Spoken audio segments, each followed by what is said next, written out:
So I want to talk to you a little bit about differentiation. I want to get into the belly of what we are doing here as strategic innovators, right? Differentiation. We've been on this kick for a while, and it's important that you understand a few very key points about the actual customer. So, number one, identify the customers you want to serve. But I want to pause it here, right here, because this word serve needs to be stressed. In a differentiated company that is much more innovative, you need to understand that the word serve also goes with differentiation. The more innovative your product is, the more hands-on you should be. Think of the previous classes where I said you need to have white glove treatment. You need to give your customers, I should say, white glove treatment. A high touch is what we are getting at. And this is going to give you the premium pricing. And I want to make sure that you understand your competitors, whether that be somebody within your organization that is trying to push you down, and I hope that is not the case, right? But serve and servicing means that you are going to have to turn that word into a profit center, not a cost center, because your competitors, again, whether that's internal or external, look at service as a cost center. My mantra, my rule of thumb when it comes to change, and I consider you a change agent, is to kill people with kindness. To kill even the ones that I have had on numerous occasions, people that were threatened, say, by me or by my ideas or by the company that I represented, whatever it may be. And I have always killed them with kindness. That professionalism, not going down to their level, but that professionalism and always taking that high road. And I'm sure I'm not telling you much more than what your parents have told you growing up, but that's the reality. That's the truth. You need to kill people with kindness. And those individuals, believe it or not, I thank them for working with me, even though I know that they're trying to fire me or trying to get me out of the organization or out of the project or whatever it may be. You have to, and let me put this together. You've got a great product or a great service. Let's say it's me. I've got a great product or a great service. There's going to be people that are going to say no because they don't like you or they don't like your company or they don't like your ideas, right? They may not have anything personal against you. It just might be your particular approach or ideas. The more hands-on you are with them, the less they have in terms of leverage against you. Let me say that again. The more you are with them, the less they have in terms of leverage against you. Service. You know, in real estate, it's location. In the stock market, it's timing, or finance, right? It's in actual product or services, SaaS will say, it's always about the engagement. It's always about how often you engage, right? So engagement here is going to be about frequency. It's about frequency, my friends. and you can always keep the pricing, because what we don't want to do is we don't want to create a contentious relationship with our customers. The minute that happens, whether they be an internal customer or an external customer, you lose. You lose, because now you're asking people to pick sides. Let's say internally, you're in an organization and you know that someone is bad-mouthing you. You know that someone is trying, they're insecure, most likely. The minute that you go down to their level, they won. Because now you're asking everyone to pick a side. You're asking everyone to pick a side. That's not how it works. That's not how it works. You want people to be talking about how great of a engager in how great you are at engagement, how effective you are, and how they have benefited. That's where we need to be so that you can continue to get paid. And this brings us to features versus benefits. And we need to make sure that we bifurcate these two. When do you talk about features and when do you talk about benefits? This is both an internal and an external discussion, right? Internal versus external, okay? In this particular case, it is both internal and external. When do you talk about features? When do you get granular? When do you talk about that horizontally opposed flat plane crank engine, right? When do you do that? When you're talking to the cult. When you're talking to the cult. When you are talking to experts, right? And that's who the cult is, the customer user lead tester. When you're talking to people that really understand the actual functionality of that product or service, right? That is going to create the stickiness, my friends, that you need for everyone else. Because everyone else outside of the cult, you speak to about benefits. And these would be early adopters. Again, internal or external. Internal or external. There are a lot of people that work within your organization that are not subject matter experts, right? You want to speak to them about the benefits of what it is that you are presenting, whatever that presentation may be, whether it be a product or a service. If it's external, it's also going to be the early majority, the late majority, and the laggards, right? But always know when to flip the switch, because we have to create a certain amount of stickiness, right? We have to create a certain amount of stickiness. Now, we also talk in terms of differentiation about infrastructure, which we have spoken about before, and the implementation is infrastructure. Your ability to implement is directly correlated to your infrastructure, to your bandwidth. Right now, what is it that we need from our infrastructure? We need expertise. We need expertise to execute. We need expertise to execute. That's the implementation. So when you're building out your strategic plan and you're looking for real tactics, and somebody talks to you about implementing it, or somebody talks to you about infrastructure, the answer is going to be, who is going to be the expert to execute on this? You're going to have to delegate that. You're going to have to. So yes, in a general sense, all this time in all these classes, I have talked about infrastructure. I have talked about bandwidth and execution. Internally, you're going to have to have the answer of who is the subject. And sometimes that means you're going to have to bring them in externally. Number 4, identify profit patterns. Again, another internal and external discussion. Internally, profit patterns are, I want you to really pay attention here.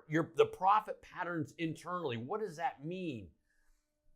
think of the expenses, overhead, okay? And this is real simple, rent. And you can check that box off because it's not going to have a huge bearing on the profit patterns that you have with your organization, right? But there are three of them. Labor, and of course, cause or COGS. These are your raw materials or your raw inputs, right? Labor, this is where you're going to have to identify how much labor you have and if that's weighing you down. And I'm going to give you an example in a second. Your raw materials, your inputs. You see, these two, my friends, these two inputs are variable.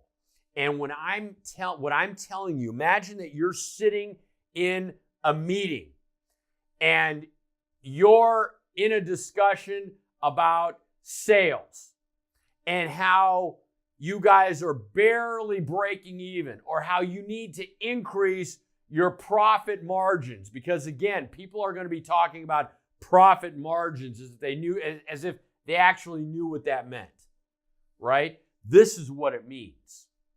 You're going to have to pull out your CFO hat here, and you're going to have to say, listen, it boils down to the variable expenses of our labor and our raw inputs. You say it exactly like that. It boils down to the variable expenses of our labor and our raw inputs.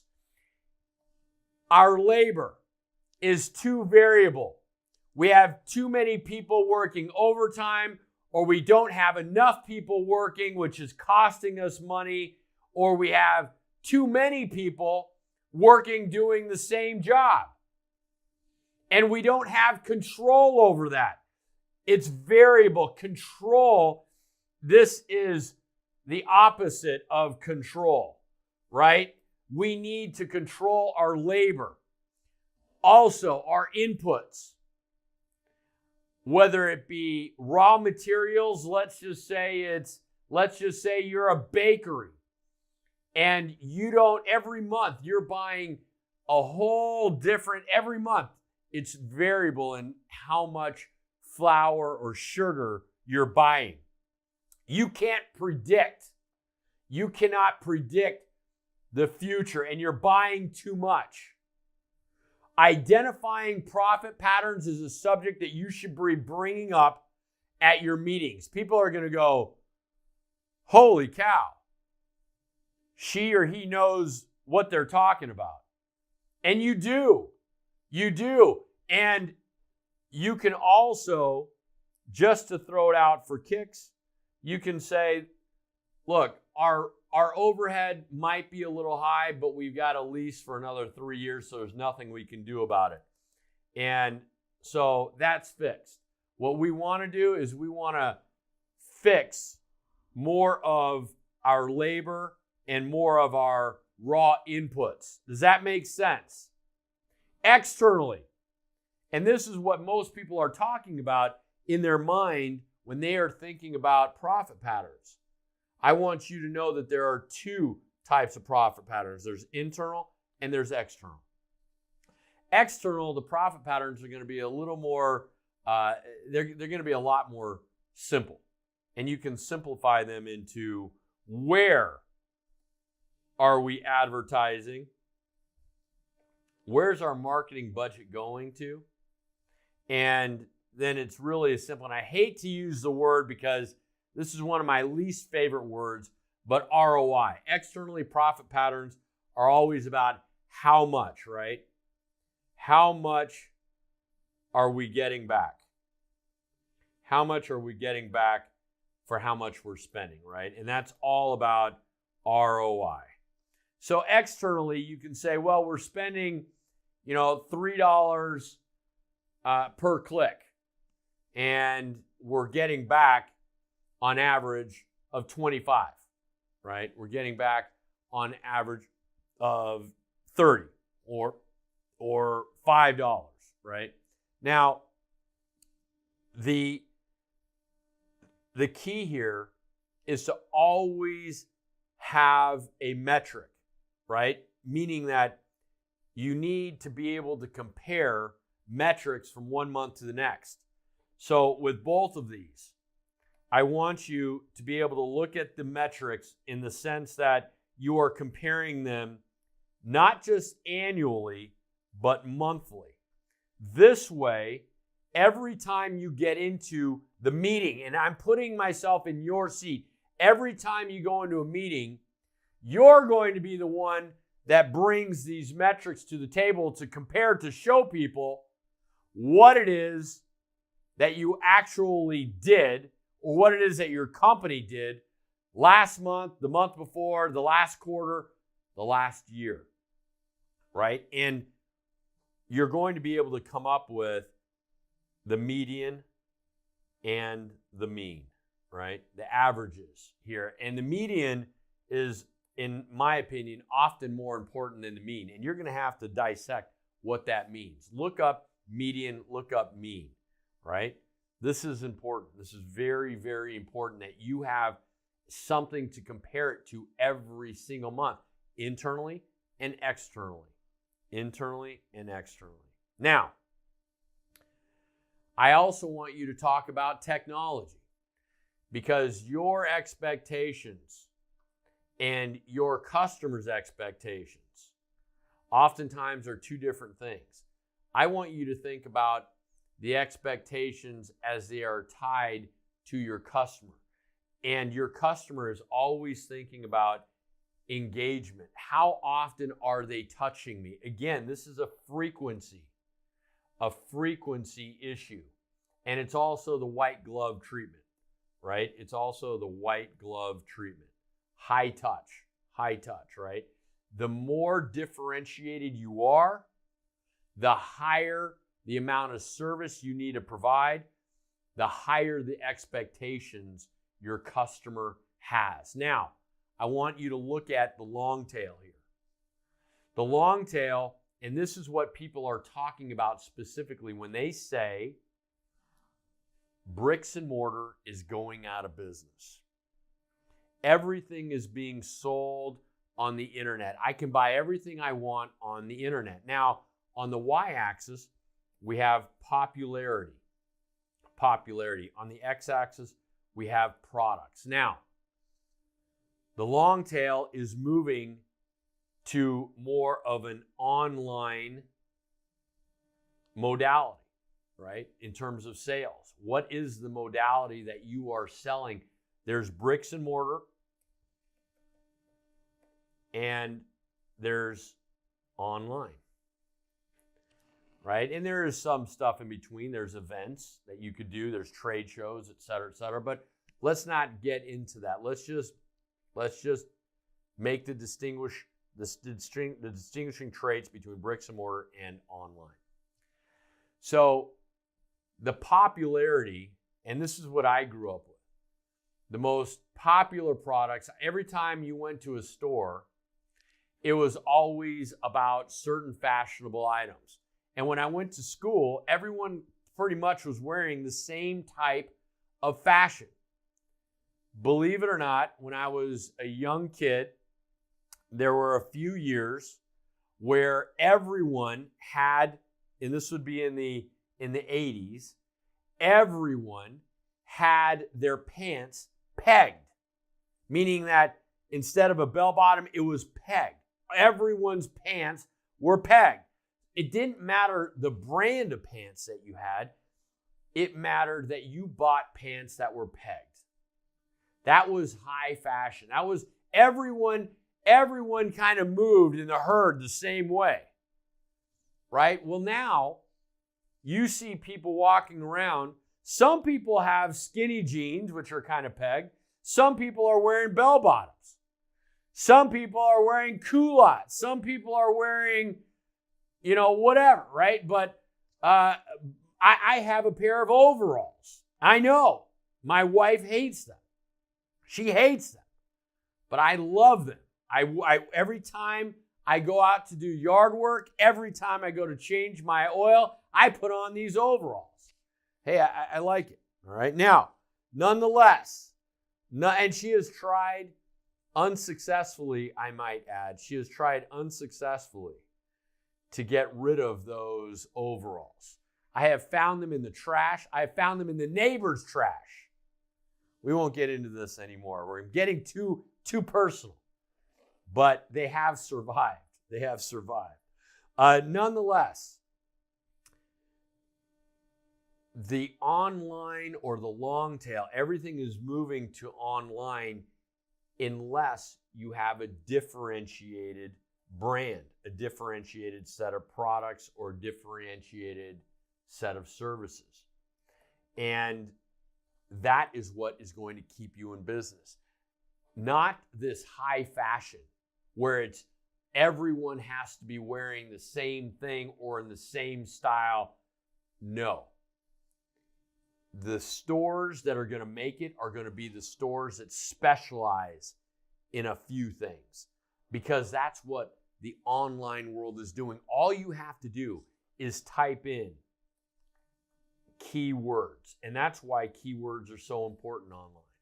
All you have to do is type in keywords, and you're going to get exactly the boundary conditions, or the boundaries that you want. And it's going, if you're typing in overalls, you're going to get overalls, right? If you go to a store, let's say it's a Nordstrom's, they might not have overalls, right? Blasphemy.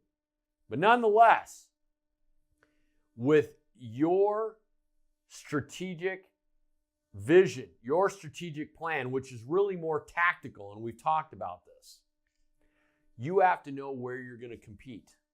And it's going to be in the differentiated world. And if you look at this, we have talked about where you compete as entrepreneurs. It's in the reef. It's not in the blue ocean. It's not in the red ocean. It's in the reef. And the reef, my friends, is also the long tail. I'm Senor Chavez, and now we're cooking with gas.